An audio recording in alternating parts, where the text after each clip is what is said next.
Welcome to the World of Eora, a news and lore podcast about Pillars of Eternity and Avowed, as created by Obsidian Entertainment. I'm your host, Eric, aka Gingerino. Thank you all for listening. Let's get into today's lore.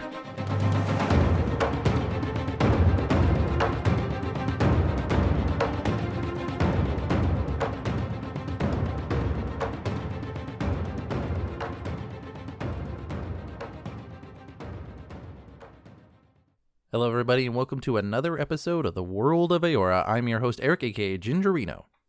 Thanks everyone for joining me on another episode as we dive into the history, lore, and game mechanics of Pillars of Eternity 1 and 2 as we gear up for the release of Avowed. For those wondering, maybe you're new to the show, welcome to the show. Why we're pairing Avowed with Pillars of Eternity, it's because they share the same universe known as Eora. And so as the theory goes, as we dive into those two Pillars games, we can glean some insights not into only the development of Avowed, but just learn more about the world that is going to be set in and appreciate the nuance and the writing that they're sure to put into the game. As well, for those of us who are just big Pillars of Eternity nerds, it's just a way for those of us to geek out about something we already love. Today is going to be a revisited episode. Basically, I've already done this topic in episodes 4 through 6, and then I think a couple other ones scattered throughout the entire history of this show. But considering that it was done 3 years ago when I was a lot more amateurish in my podcasting, and that Aedyr is now, I think, there's a little more renewed interest in Aedyr, considering our player character is going to be from that nation in the game of Avowed, I think there's a little bit of renewed interest, and hence the revisited overview episode today. I'm not going to go in depth like I did in episodes 4 through 6 because it took me 3 episodes to do it, but I am going to try to cover all the bases of what Aedyr is. To back up a little bit, if you're very new to this show, Avowed, if you're already not familiar, I imagine you would be if you're listening to this show, is a game that's coming out by Obsidian Entertainment. As I've already mentioned, it shares the same world as Pillars of Eternity. In this world of Eora, there are some old empires, there are some factions that exist within the world that are very important to the stories that we see and understanding where characters come from and what they're like. One of the most important players within the meta-narratives for Pillars of Eternity and therefore Avowed is Aedyr Empire, and we've heard this mentioned a lot if you've been paying attention to the deep dive video or any of the trailers. Aedyr is either alluded to or just mentioned outright. It is one of the old empires of the world, as I've mentioned. They've been around for hundreds of years, they have a rich history, and Obsidian have taken a lot of effort to writing things about them and including them in narratives within the Pillars of Eternity games, so they're definitely a major player even in the minds of the writers for this world. And so I figured it's probably best if you're getting into Avowed or you want to get into Avowed and you're interested in learning more about the world to actually learn a little bit about the nation of Aedyr, learn a little bit more about where it is you, the player character, come from. Perhaps you'll want to roleplay the character like an Aedyran, or you'll want to roleplay the opposite of an Aedyran because you're a bad boy or girl, whatever your fancy is. Anyways, so who knows? Whatever your reasons for, this is what today's episode is going to be. I'm recording this episode way earlier than I normally record, so currently speaking, there is no news. There was a news article released recently, I think on VG 24/7, about Avowed. Not a lot of new information on there, except for the fact that I think Josh Sawyer is peeking his head in the door every now and then just to see if they need any help or things like that. I have not really 100% sure what the involvement is, but a little alludement to that, which is interesting for those of us who played Pillars of Eternity. You'll know that Josh Sawyer was the lead game director on Pillars of Eternity, but Carrie Patel is the lead game director on Avowed.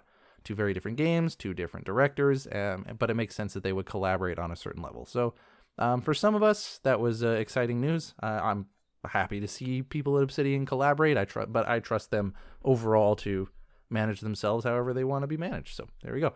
Not really anything else to cover news-wise, so we can actually just jump in today's topic of the Aedyr people, empire, place, and language. I'm curious. What exactly did you find there? So I guess I should start off there with who or what is the Aedyr Empire. Well, the word Aedyr can refer to a number of things. The word Aedyr can refer to the group of people, it can refer to the language they speak, it can refer to the empire they are from, or it can refer to the continent that they are on. So the Aedyran people speak Aedyran in the empire of Aedyr on the continent of Aedyr. Aedyran speak Aedyran in Aedyr on Aedyr is how you can make that sentence be structured. And to really fully appreciate who the Aedyran people are and what their culture is like, I think we have to go back into their history on how they were even formed in the first place. To get this information, I am going to be reading from 2 in-game books called The Aedyr Empire. Part 1 is Origin. There is a part 2 to this set of books in the game of Pillars of Eternity 1 called Expanding Borders, but that has to do more with the Dyrwood, which is where the first Pillars game is actually set, and we're not going to be focusing on that so much. So this is going to be focusing on the origins. So this book starts off by saying in approximately 2200 AI, which is a calendar designation for this world. So when you play Avowed, or if you do play Pillars of Eternity, then you will recognize the calendar designation AI, which stands for Ani Aricio, is the person who developed the calendar in this fantasy world. The Pillars of Eternity game takes place around 2823 AI, and Deadfire takes place, I think, several years after that, and Avowed is only supposed to take place a few years after that. So early to mid 2800s is what it seems like the Avowed game is going to be set in. So this history of the Aedyr Empire is happening 6.5 centuries or so before this. Approximately 2200 AI, a group of tribes called the People of the Deer unified into a new civilization called the Aedyr Kingdom. So this is not the Aedyr Empire that's being formed. This is an entirely different group of people called the People of the Deer, and they formed the Aedyr Kingdom. The tribes, small and widespread over the land, knew it would be better for their continued existence to unify. Each leaders of each tribe became advisors to the king, chosen by the group. Each advisor would still be lord over his people, but each lord would answer to the fair Koning, which is an Aedyran term for first king. It is essentially the emperor of Aedyr, and actually the fair Koning is technically the person who would have addressed us, the player character, into going into the living lands as the envoy for Aedyr in the first place. This decision turned out to be exactly what was needed, and the Aedyran kingdom thrived, spreading out over the land, establishing strong trade routes and becoming known to be fair but shrewd businessmen. While the country thrived and internally there was little strife, there was still the occasional skirmishes with the neighboring elven kingdom of Kulklin. So far, what we have are these meadow-humans. Meadow-humans are just a variant of human in this world, and they are called the People of the Deer, and these tribes of people unite to form a civilization called the Aedyr Kingdom. They set up their government where basically every tribe still has their own leader, but each leader answers to the overall leader, the fair Koning, otherwise known as the first king.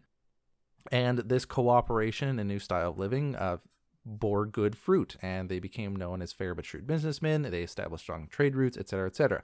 But they were still having conflict with the neighboring elven kingdom, the Kulklin elves. Not long after the kingdom was formed, the Aedyran people began studying animancy. Animancy is a science of the soul. The soul is something that exists within this world. It is a fact of nature. Everyone has a soul. Even objects have souls. And there's even soul energy, otherwise known as essence, in the ambient air around you. It's just everywhere. So animancy is the science of that stuff. Still largely unknown at the time, it was an exciting, terrifying new realm that Aedyran scholars saw great potential in. This potential came to bear fruit in 2260 AI. So this is only 60 years after the Aedyran Kingdom, not Empire, the Aedyran Kingdom was formed, when a group of animancers, working together, transferred the soul of a recently departed man into another body, creating the first of what would later become to be known as the undead. The reaction to this discovery was swift and decisive. Both the King of Aedyr and the Church of Woodica condemned this event, and the study or practice of animancy was outlawed. It would never again be practiced openly on Aedyran soil. So there's a lot of details that are being scuffed over.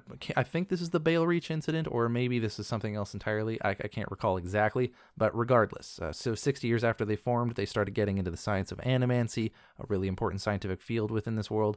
But the result of what they were trying to do, which is transfer a soul to a new body, thus making a person immortal in a sense. Every time your body is about to die, move your soul to a new body. Continue existing for as long as you can do that. Cool experiment in theory.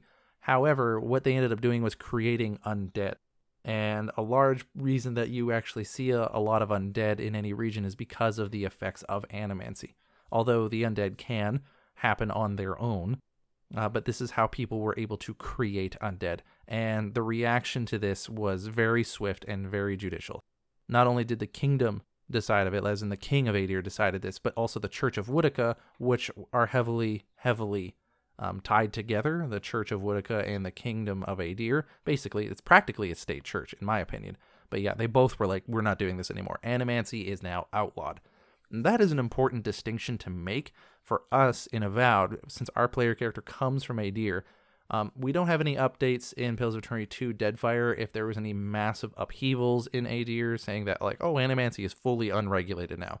But we have this history to contend with, and it seems like very likely it either is continued to remain illegal, or there has been some, in my mind anyways, at best some light softening in that direction. But you're coming from a nation who is opposed to Animancy.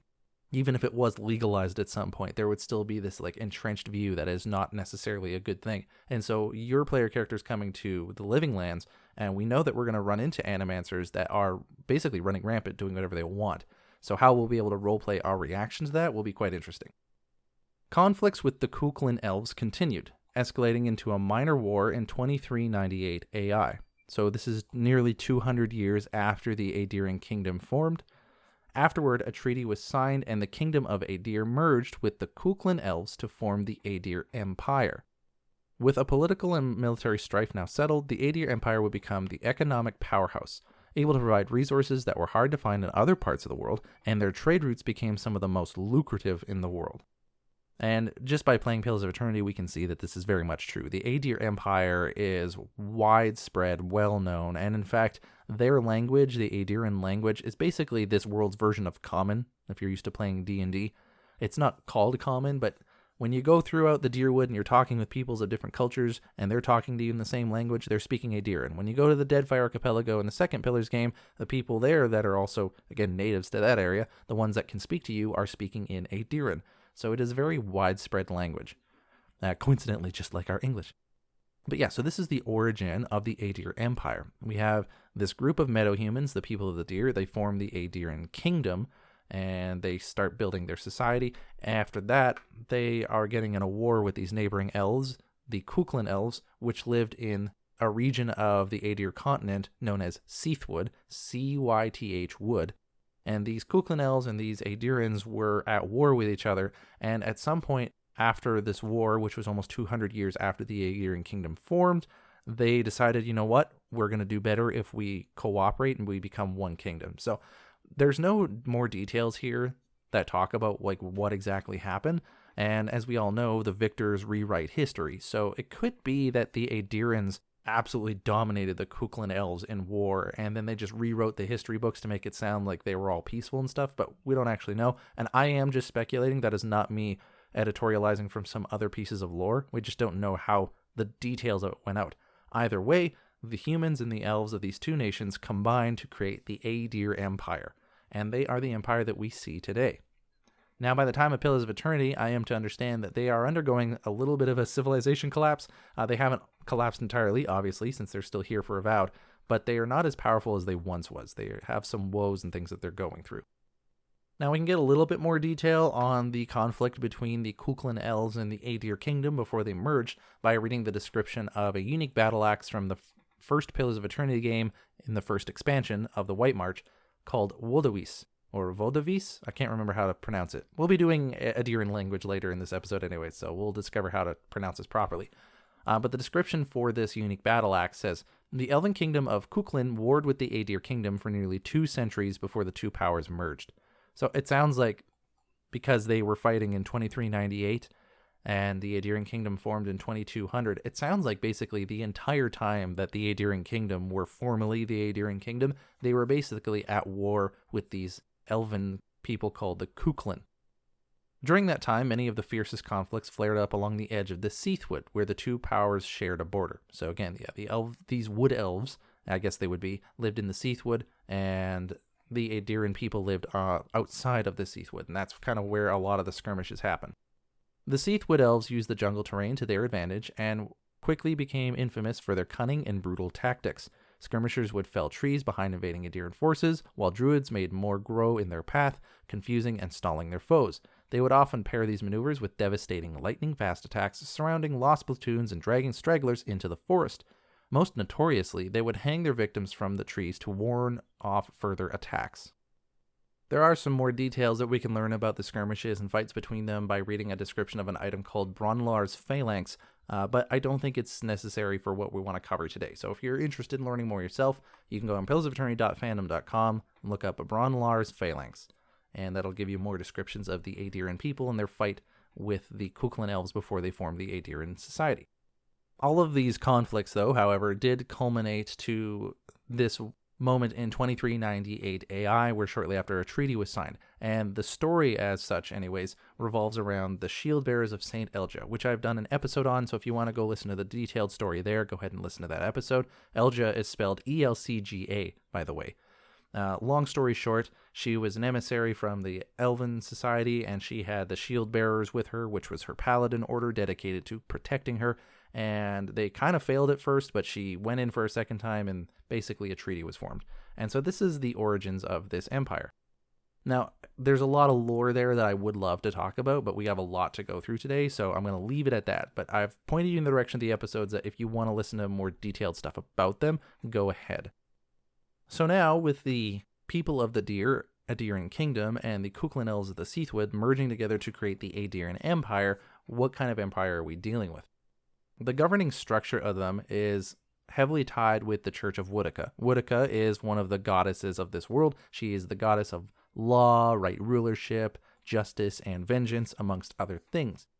She is a very rational and cruel god, I believe, is the dispositions that are most favored by her priests and paladins. And if you listen to my previous episode last week, you'll know that she's heavily tied with the Steel Garrote, a paladin order that we'll be seeing in the game of Avowed, and we kind of see in the Second Pillars game. In fact, you as a player, you can play as a Steel Garrote character. But in the uniting of these two groups of people together, you have the Aedyran Kingdom king, known as the Fair Coning, and from the Cuchulainn elves, there was a queen, known as the Hea May Queen, or May Queen for short. And this roughly translates to illustrious queen. And so you have this meadow human king, and you have this wood elf queen uniting together and forming kind of the hereditary monarchy, I believe is what it's described as, for this empire. Now, it is of note that there is no interbreeding in this world. Humans and elves can't make half-human, half-elf babies. Like, you can only make babies with people of the same species, just like as you would expect in our world. And as a result, there is an institution of marriage that is brought into this new unique empire called Heimneg. It is a union of marriage between humans and elves. And this is because the humans and elves of these two societies have become so intermingled that really it was kind of necessary to do, as well considering the king and queen of this empire are kind of living this out. And so, generally speaking, this is a ceremonial marriage between a folk person, which is a human, and an elf.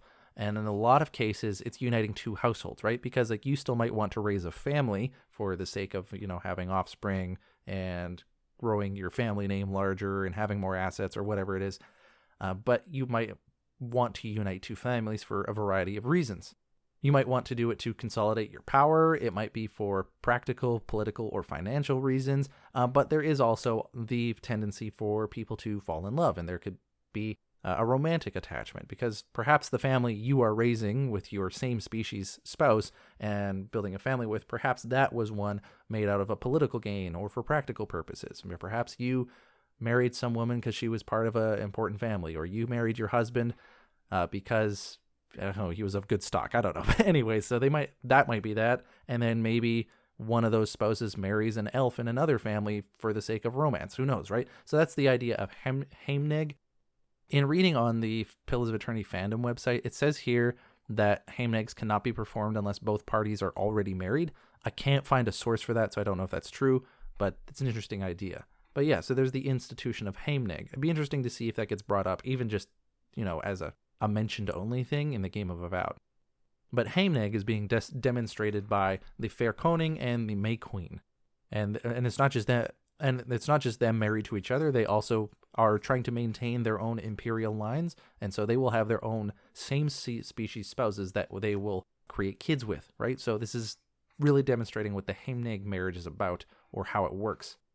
The governing structure below them largely mimics that we demonstrated with the Aedyr Kingdom, which is that there are regions or provinces within the empire, and those are ruled by griffs or dukes, if you're more familiar with that.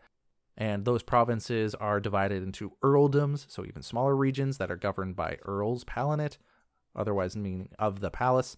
And basically, it's just a chain of command from one area going up towards the entire empire. So you have this little area known as an earldom. The people there have a leader known as an earl. The earl reports to the duke, which oversees several earldoms within this entire province. And then all the provinces together have these dukes, or graves, I believe is the word they use, and they report to the actual king and queen. If I am to understand how the governing structure works, that's basically the idea there. So that is the Aedyran origin and history, and a little bit about their government and what is their society like. The Aedyr Empire maintains a feudal social structure. They do allow slavery in most areas, and they believe in and enforce a divine right of monarchy through the goddess Woodica. As mentioned previously, the study of animancy is outlawed, and most modern-day Aedyrans are still closed-minded to things regarding soul magic, so anything regarding animancy. Or ciphers, which is a type of person in this world who has like innate soul magic abilities. They can read minds and do things like that. I've done an episode on ciphers if you want to learn more about them. And a lot of the new breakthroughs that are being discovered in other regions of the world, they're very close-minded off to. The moral structure of the Aedyran society is split between 5 virtues and 5 vices. Now, this is, again, being written by a team over at Obsidian. This was back in, 2015 or 2014? I can't remember when they were doing all this, right? So this is them writing out the top virtues and the top vices amidst the people. So these are the things that they think are morally good versus morally bad. The Aedyran virtues are duty, efficiency, loyalty, modesty, not of dress, but of character, and purity. And the Aedyran vices, the things that they think are morally bad, are inconstancy, sloth, sloppiness, impunctuality, and mixing work with leisure. So if you're interested in talking more about that, you can go episodes 4 through 6. One of those, I think, is the Aedyran customs, and I talk a little bit more there about those specifically. But you can see some of them that are definitely the opposite of each other. We have things like inconstancy, sloth, and sloppiness, and impunctuality. A lot of these, I think a lot of us are familiar with in very professional settings, and that like these are things that you don't do. Like you should have a constancy of quality in the work that you do. You don't want to be lazy. You should do clean, quality work, and you need to be on time for the things that you're doing. So there's a heavy emphasis on the vices, things that are bad, with not doing work well. And the virtues heavily align with fulfilling roles that you are to fulfill, right? So you have duty, right? Things that you're supposed to do within society. You have loyalty. You have modesty of character, efficiency, even in the workplace, right? So there is a practical mindset, I would say, behind a lot of this. And even when you look at the book, The Aedyr Empire Part 1 Origins, there is pieces in there written about how they became a kingdom. And then one of the first things that are mentioned about them becoming a kingdom is how they created strong trade routes and that they became a powerful economic force, basically. So like there is this strong push towards that kind of economic growth and production value kind of a thing. So that tends to be where I'm seeing these things go. So again, like if you're just thinking of these virtues and vices and kind of how they mix and how you weight them, kind of tells you a little bit about the Aedyran society as a whole. There are holidays within the Aedyran culture. We're going to talk about a few of them, although I talk about them specifically on one episode. So if you want to hear more about them, again, I talk about all this in its own episode. We have the Feast of Feasts, which happens in the first week of deep summer. The structure of this world's calendar, by the way, is basically set up in the 4 seasons, and the 4 seasons are split up into 4 parts. Basically, there is like early summer, midsummer, deep summer, and late summer, but you can do that with all the seasons. And that's the structure of how this calendar works. There's a few special exceptions for unique holidays, such as the midpoint and the endpoint. There's also a 3-day transition between seasons, but that's not important to this world. And in fact, the calendar wasn't even made by the Aedyrans. It was made by a guy from a Valiant background. But yeah, so the first week of deep summer, which is kind of not quite late summer, but not between mid and late summer, there is the Feast of Feasts. This is the biggest and most important of all Aedyran customs. It is a week-long celebration that is dedicated to honoring the life of the first fair coning, which is the first king, I guess, if you're translating it properly. Each day of the week is devoted to some aspect of the fairconing's life, and there are very specific dishes that are to be served at each meal. So we can already see here kind of like some of the virtues that I was mentioning earlier, like loyalty and duty, that are being involved in even their very holidays and celebrations. The Feast of Feasts originally began as a festival celebrating the birth of the fairconing's first son, and soon became a yearly occurrence during the week of his birthday. Currently, Aedyrians simply use it as an excuse for a party and pull out all the stops in an effort to outdo the previous year. As to which fairconing is honored during the Feast of Feasts, it is always the current fairconing, for each fairconing is the first and only fairconing. A little bit of double think going on there, but yeah, so basically the only important fairconing is the one that's in power, and the Feast of Feasts basically celebrates that fairconing, even though this is technically supposed to be about specifically the first one. There was another celebration/holiday that came out of the Feast of Feasts, which again is just a week-long celebration of the patriarch of this society. I don't know if there's one for the queen, or if maybe they have like kind of onboarded the queen into the Feast of Feasts once they became the empire versus just the kingdom, but whatever, it's not mentioned here. But there was a second holiday that came out of this. Basically, while the Feast of Feasts was going on, which is a party to, end all parties for the entire year, people normally, and some of you might out there be thinking, what do they do with the kids? So they came up with this little thing that they do with the kids, and they now call it Sweet Treat. That's the name of this holiday. It was a way to keep them occupied so parents could dine in peace, but now it's kind of become its own thing. And it's a lot like Easter egg hunts, if you're going to compare it to our kind of like Earthworld stuff. Basically, treats are placed in containers, small little boxes, and they're hidden somewhere within the property that they're having the celebration of the Feast of Feasts in. Once everything's been hidden, the children are sent out to find the treasures, and then they return with these treats, basically. They also add a little bit of cultural stuff by saying that the treasures they found are Glonfathan artifacts, and the children are explorers, bringing back riches from the new land back to their home world. So there's a little bit of history there, which I'm not going to go over in this episode today. Suffice it to say, the Glonfathan people exist on a continent far away from Aedyr.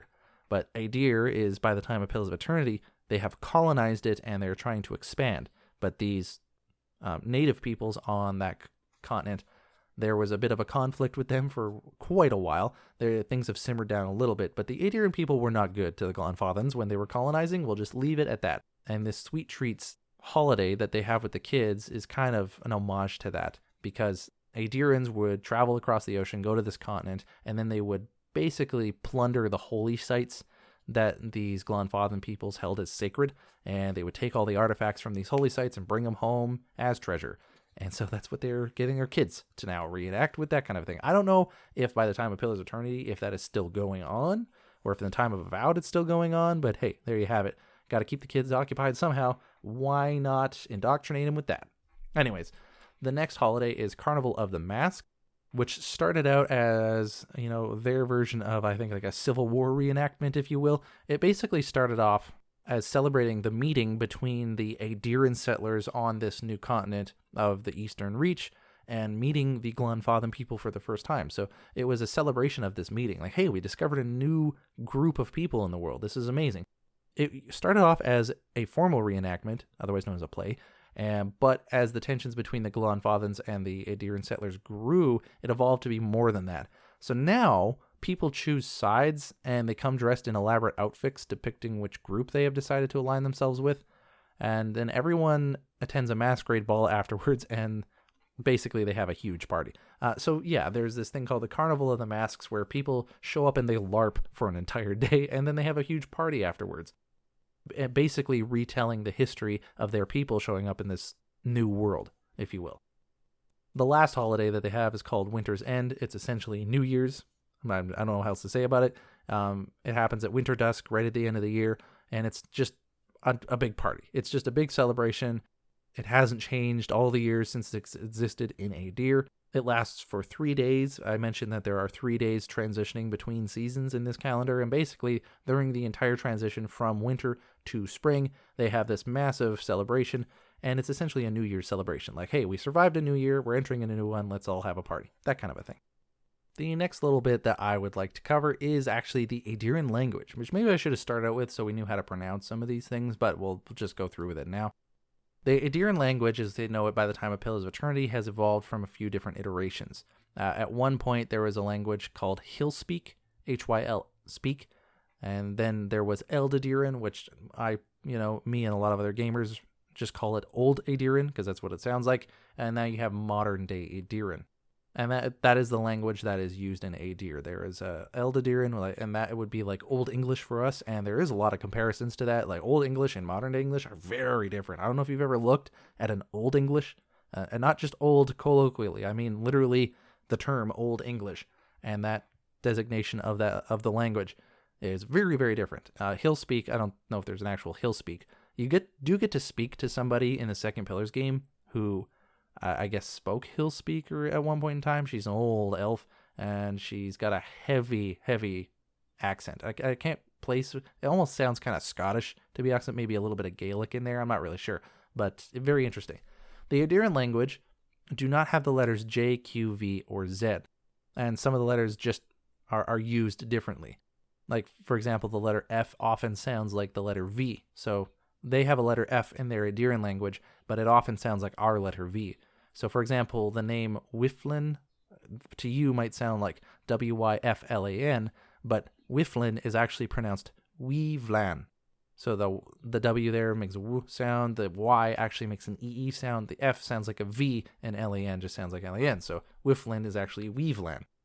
There is an actual book in-game called Aedyran Dialects, which outlines how some of this dialect and how some of this grammar and how the phonetics of this language actually work.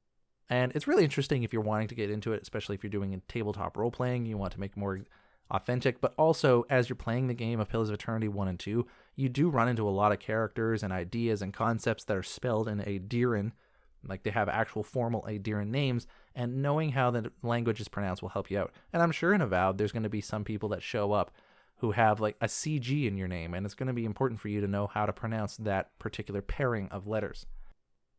So I'll just go through some of them right now, just to help you out, and then that way when Avowed comes out, or if you feel like getting into it, you can start writing Aedyran pronunciations.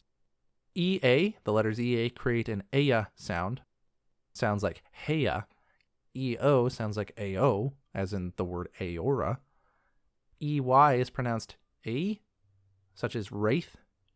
UE, or U with two dots above, create the long oo sounds, like in the loop. Y sounds like E, as in B. The letters G, J can join together, sound like the consonant Y, as in U. So that's a weird one to remember. G, J sounds like the letter Y. SC sounds like sh, so you'd pronounce SCOP like the word shop. And the letters CG put together sound like J, as in hedge. So you would spell hedge in this world as HECG, and that's how you would pronounce that. So we have some examples to help out. We have ALDWYN, Aldween, because the Y sounds like the two E's. We have a name of another person, DURNISC, and that SC at the end turns into an SH sound, so this is actually Dernish. GJESTR is pronounced Yester. So it kind of looks like the word jester with a G in front of it, but it's actually pronounced Yester.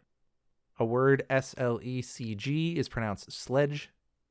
The name THYRSC is pronounced Thiersch. The name USCGRIM is Ushgrim. The CH in there turns into a sh sound. It looks like it should be pronounced Usgrim, USCGRIM, but it's not pronounced Usgrim, it's Ushgrim. And one last example, YNGMAR. Looks like it should say Yingmer, but it's actually pronounced Ingmar. So I know that wasn't the best podcasting that you've had to listen to for the last 2 minutes, spelling out words that you maybe can picture in your head. If you're driving, perhaps you shouldn't do that, but whatever, there it is. If you want to go back and listen to this episode, or if you want to go pillarsofeternity.fandom.com/wiki/Aedyran_dialects, which again, not very good podcasting to listen to, but either way, the book Aedyran Dialects lays this out in a written format if you're interested in that at all. And it can get interesting. I would actually like to sit down and see what kind of horrible bastardized word I can make with all of these sounds. I have the SH sound, I have the E sound, the Y, and the J. I'm sure I could make an interesting word that looks nothing like it should be pronounced in Earthworld English, but in Aedyran would make total sense. And that, as an overview of Aedyr, I think is sufficient for today's episode. Now, for those of you who have listened to my episodes on Aedyr before, and for those of you who are deep into this world, you'll know there's a lot that can be said about the people of Aedyr, the culture of Aedyr, the continent, and everything about them. And so you might be surprised at the shortness of this episode. I don't want to do too long of an episode for a couple of reasons. One, I've already talked about this stuff, and I don't want to beat it to death. Two, I kind of was doing a broad overview, so I thought too much information might be a little bit of cramming of information to a person's head. So we're going to stop there. If I think of anything else that should be added, I'll record it and put it back in. I'll let you guys know later, but I think that'll be sufficient for today's episode. But let's ask, what might any of this have to do with Avowed? Is an oath worth the weight of a crown?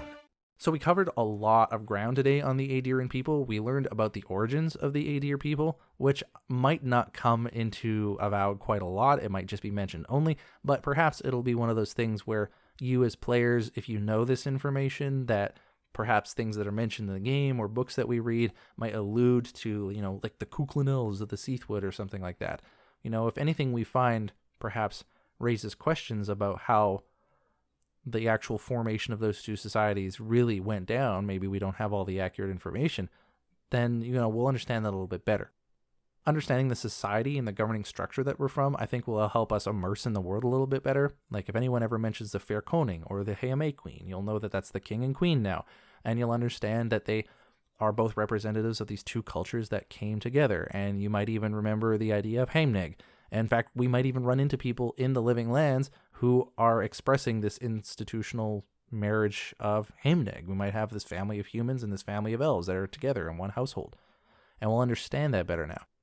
But more importantly, we'll understand what Aedyrans are like. So when we run into Aedyrans on the Living Lands and Avowed, which I'm sure we'll probably run into some, we'll understand a little bit more of what they're like, because we've covered their vices and their virtues, what they think is morally good and what they think is morally bad.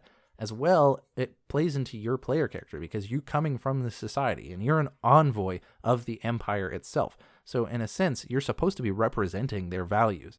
I'm sure at least that's what they expect. So if you start acting out of order from this moral structure that they have, is there going to be consequences for it? I don't know that Obsidian is going to want to shoehorn you into a particular morality, or that they're going to want to punish you for role-playing a certain way. So I'm not actually expecting that kind of thing to be in there, because I think it might take away from the story. But that is a detail that the writers of Obsidian might be considering as they write the story, and how your character might react.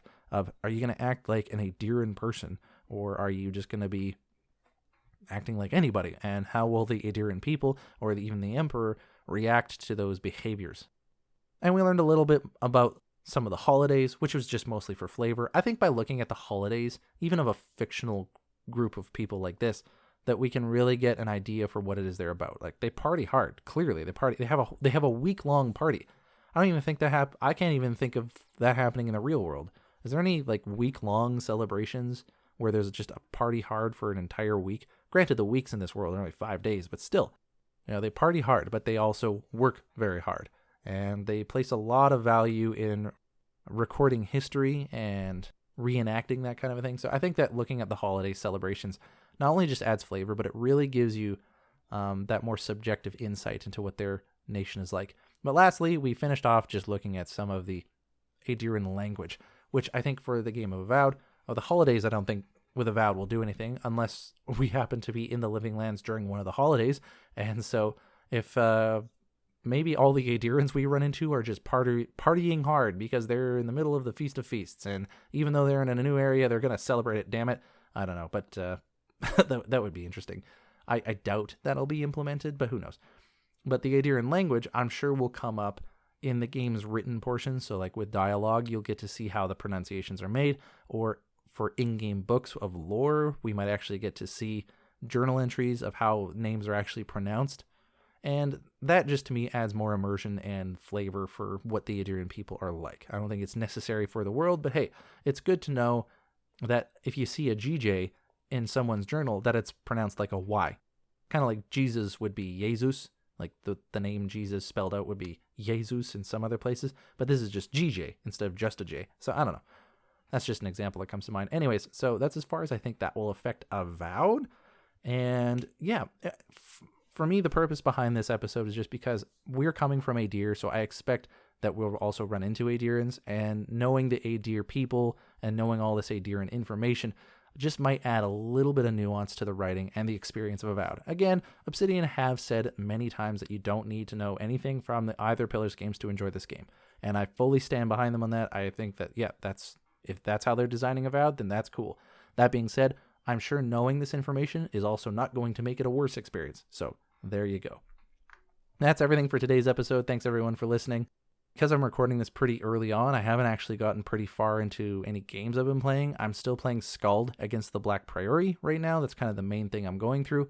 But I've been having some issues with dizziness and stuff, especially with screens for a long period of time. So I haven't been playing a lot of games. But after I'm done recording this, if I feel up to it, I might jump into Skald because it's kind of got its hooks into me. I don't know if I'm going to see it all the way through to the end. Apparently it's supposed to be over 20 hours to beat. And when I'm only playing, an hour-ish every other day, it's going to take a long time to beat. And I'm looking forward to Flintlock when it comes out later this month, as well as this other game called Skim, which I'm really looking forward to playing, assuming my stomach can handle it right now. But yeah, so we'll see. Not much to talk about in that regard. If you would like to send an email to say that I missed something and you'd like to chastise me, send me an email, worldofeora@gmail.com, or if you want to say something nice, or just ask a question about games, or about Pillars of Eternity, or Avowed, worldofeora@gmail.com is the place to do that. You can follow the show's Twitter/X profile, which is @worldofeora, if you want to learn more about the show, or just get updates on when episodes come out, or anything that is worth keeping up on. I basically just retweet a lot of Obsidian stuff. I do have the intention on posting little lore tidbits every now and then, but I haven't made the time to do that yet, so apologies for that. If you would like to support the show, then you can do so at ko-fi.com/worldofeora. And all three of those things should be in the description for today's episode. Thanks everyone for joining me on today's episode as we dove into the Aedyran people, their language, their culture, and where they're from, just to understand a little bit better where our player character is from in Avowed and some of the people I'm sure we're going to run into, and what those stories and nuances might bring to the game of Avowed. One last goodbye and thanks everybody. I've been your host Eric, aka Gingerino, and I'll see you guys next time.